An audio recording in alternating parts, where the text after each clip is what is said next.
Go ahead. Were you ever included in any extracurricular activities? Yes. So this one's important too, because my mom was someone who pushed me not just to play sports, because I really like sports. I was a basketball player, pretty much just obsessed with basketball. But my mom really pushed me to look at other, she was very artistic, and she liked to draw a lot and write, and she really pushed me to explore that. I remember we had a talent show one time, and she really just demanded that I do this singing dance performance thing that I was like horrified to do, and it was like the worst. Like it was like the nervousness was so bad. I was so nervous doing that. But after I was done, it was an experience, and I learned from it, and like I wasn't as nervous the next time I did something like that. I was also in the band, so I was in the band when I was in middle school, and I played saxophone. Really enjoyed that. Went all the way into high school with that. Played sports also. Did sports and played in the band as well. Played the guitar. Learned to play the guitar when I was in high school. Different things like that, and I think that that's important. That especially those of us who play sports and are athletes, there's a whole other side of the artistic extracurricular activities that are really beneficial, that can really help us, because that whole music side of things has been really good in my adult life as well. How is Ashland different than the other places?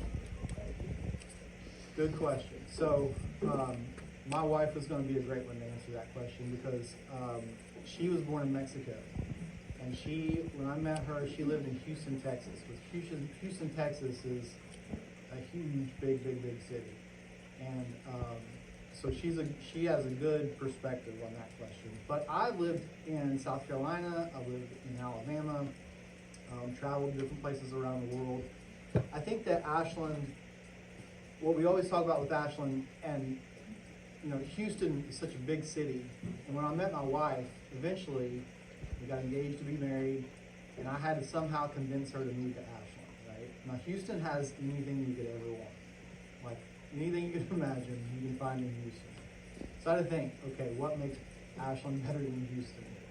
So I started thinking about it. Well, if I want to go out to eat, or if I want to go just do anything, it doesn't take 2 hours to get there because of traffic, right? It's very easy to move around in this area. Also, I started thinking about just people in the community that I talk to on a regular basis, that are most people downtown, places like that.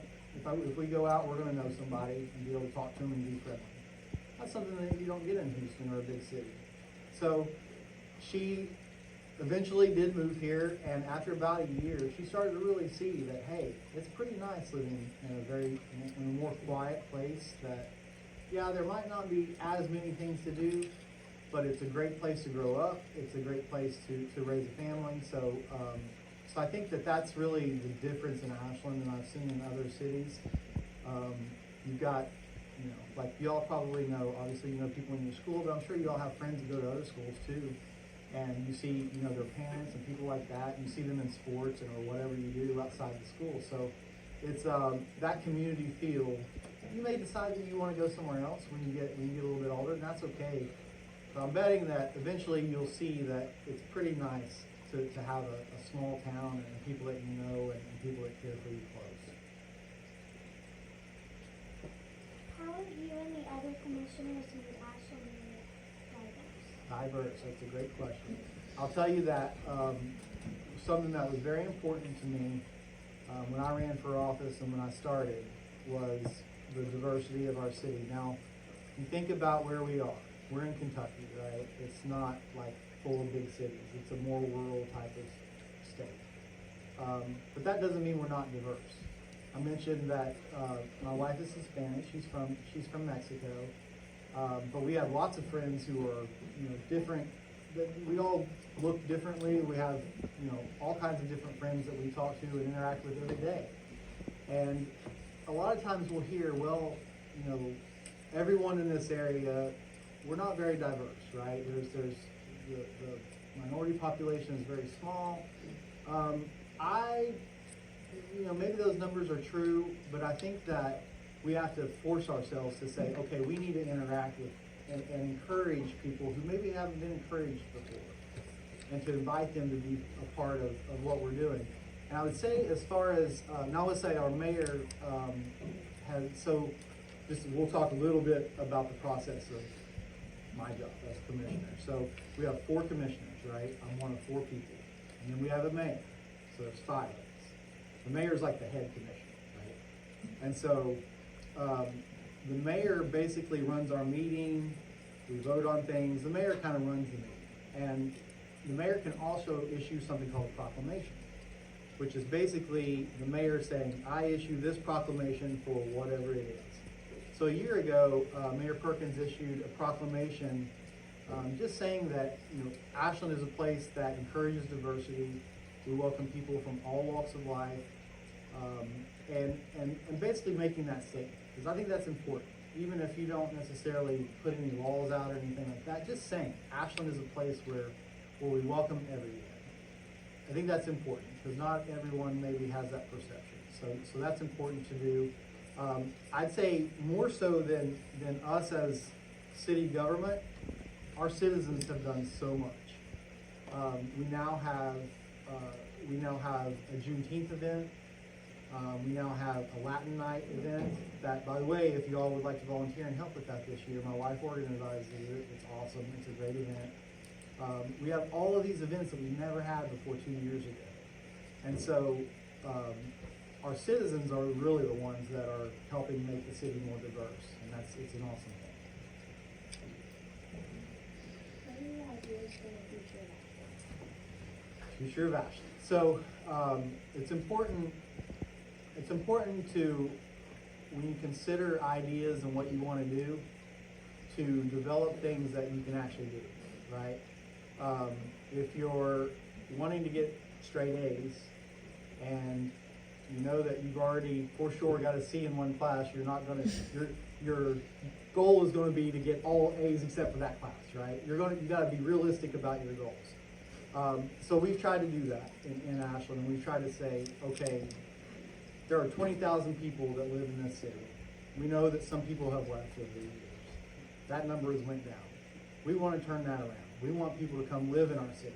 We want Hager to be so big that we're going to have to build a new school somehow. We'll do that if we ever get there. But so that's the goal. Is we want more people to live in Ashland. We want more people to feel like they can raise their families and have a good life in Ashland. So that's definitely a goal. We want more businesses, of course. We want more places for people to work and make their careers.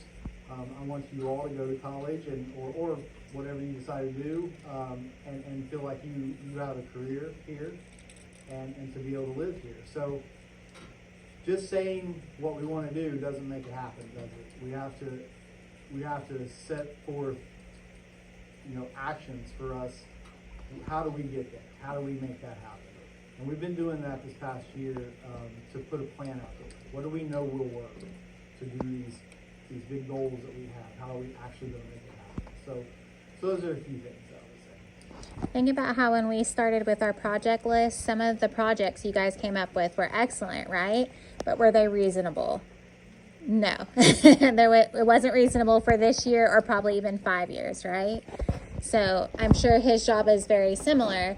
Like, you may have a goal, but you have to be able to make it steps and make it feasible for your community. Yeah, I'm going to give you a little insider information here real quick. So there are a few things that we hear all the time. It used to be, this hasn't happened so much since Malibu Jack's opened, but we used to hear putt-putt all the time. What do we need in Ashland? We need putt-putt. So all the time we heard that. Go-karts was another one. We always heard that we needed go-karts. I'm not opposed to either one. But it's important to understand the city itself, we don't create the businesses, right? We don't say, oh, we don't want to open up this business or this business. We have to encourage the citizens to do that, because the citizens are the business owners. They're the ones that do this work and decide that they want to open a business. So that's important. And as a government, there are ways for us to encourage that. So if you decide you want to open up a clothing shop or something like that, you know, it's going to be up to you, but as a city, we can say, hey, maybe there's something we can do to help you out with that. Maybe we can look at tax breaks or something like that to help it become a more realistic goal for you. What's your favorite event that Ashley Oh my gosh. Potentially could make a lot of people mad. Favorite event. I'm going to take the political answer here and say that my favorite event that Ashland has is any event that we've never done before. So anytime we have a citizen approach us, and so there's a process for if you want to have an event in Ashland. And anytime that happens, it's take Juneteenth for example. Juneteenth is a holiday that celebrates an event that happened at the end of the Civil War. And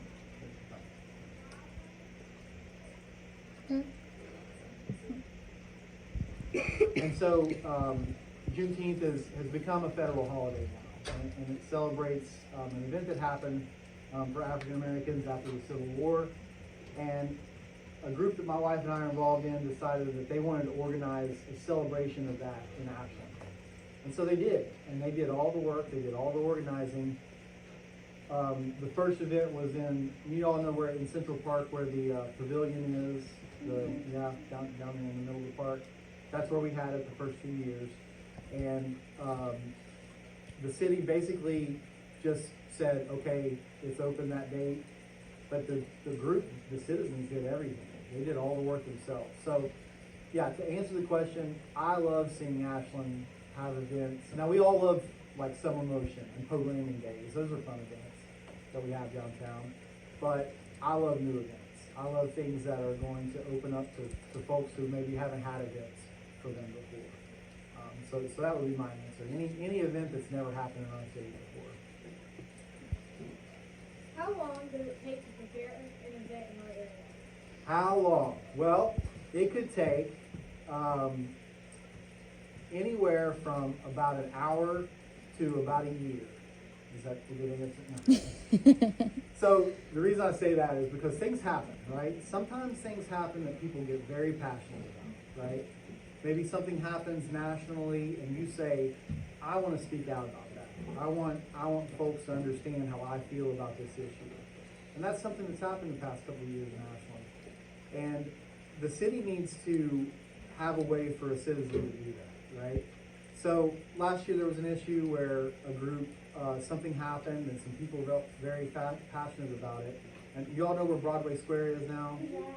Yeah, that's where we have Latin Night. But this was an event that folks felt very passionate about immediately. So literally when it happened, the next 2 days, some people got together and they said, we want to have a rally. We want to get together and organize and make our voices heard.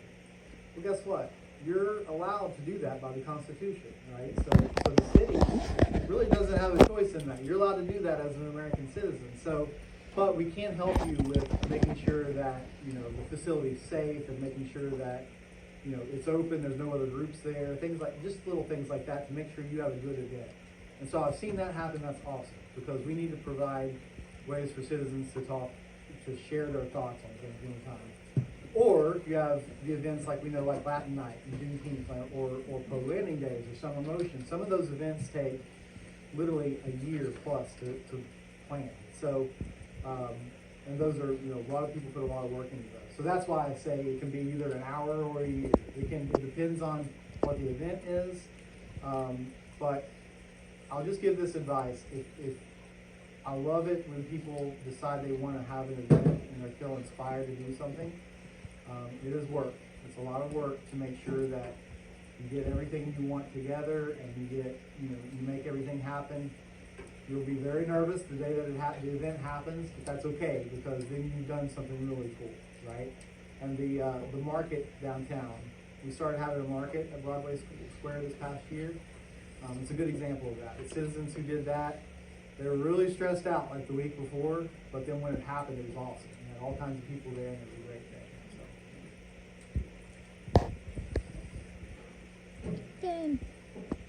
It's you, bud.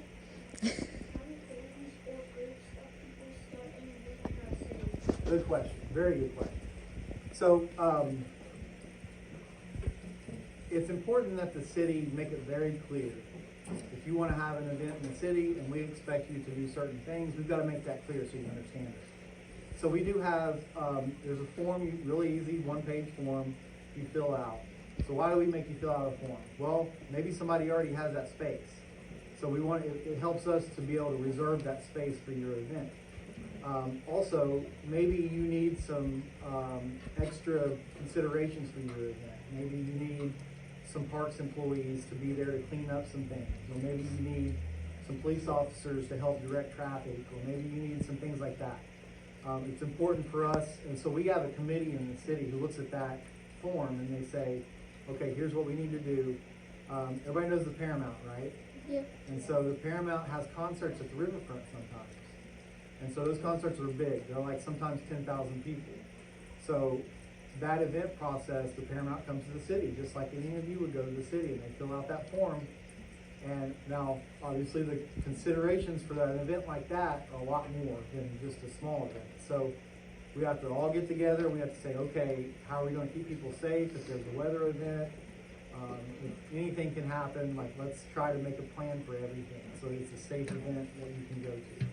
So that form is really the way we start that process, but it's pretty quick and easy, especially if you're having an event that's not, not a huge event. It's a pretty easy process, and we've really pushed to make sure we get that approval back to people as fast as possible.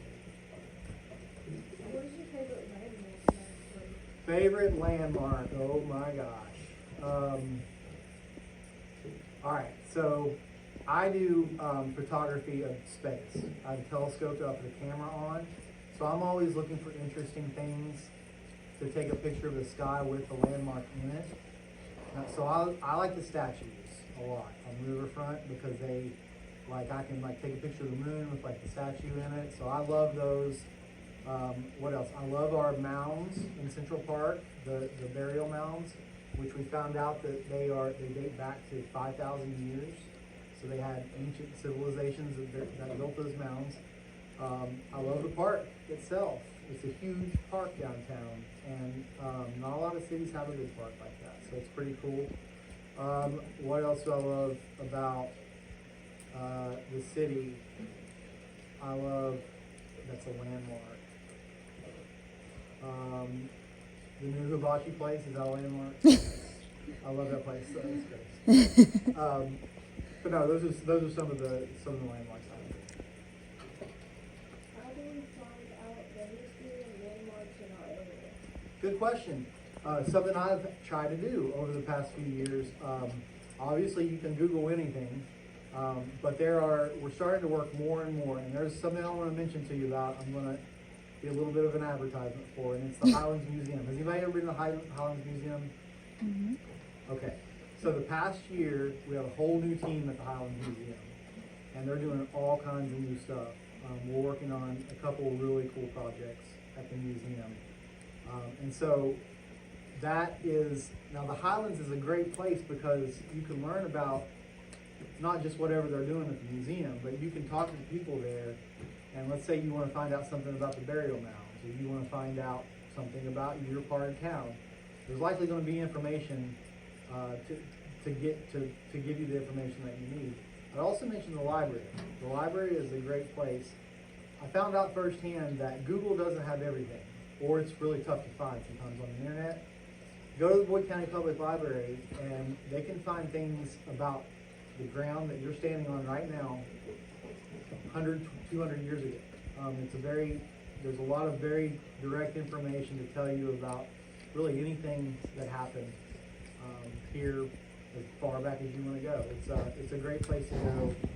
Both the library down by the park, y'all know that's the library in the park. Mm-hmm. Okay, and then there's the other library that's out Route 60. It's a huge library out there. It's awesome. We're going to be doing some telescope events out there soon also. So yeah, the museum and the library, great places to go. What process decides if an item or area is a landmark? So there are different levels to that, and there are So essentially, the thing that comes along with being a landmark means it's protected, right? It means that if you're wanting to build a housing development, you can't do anything where that landmark is. The burial mounds are protected. So there's a process for that goes to the state and goes to the federal government for declaring something of historical significance or a landmark.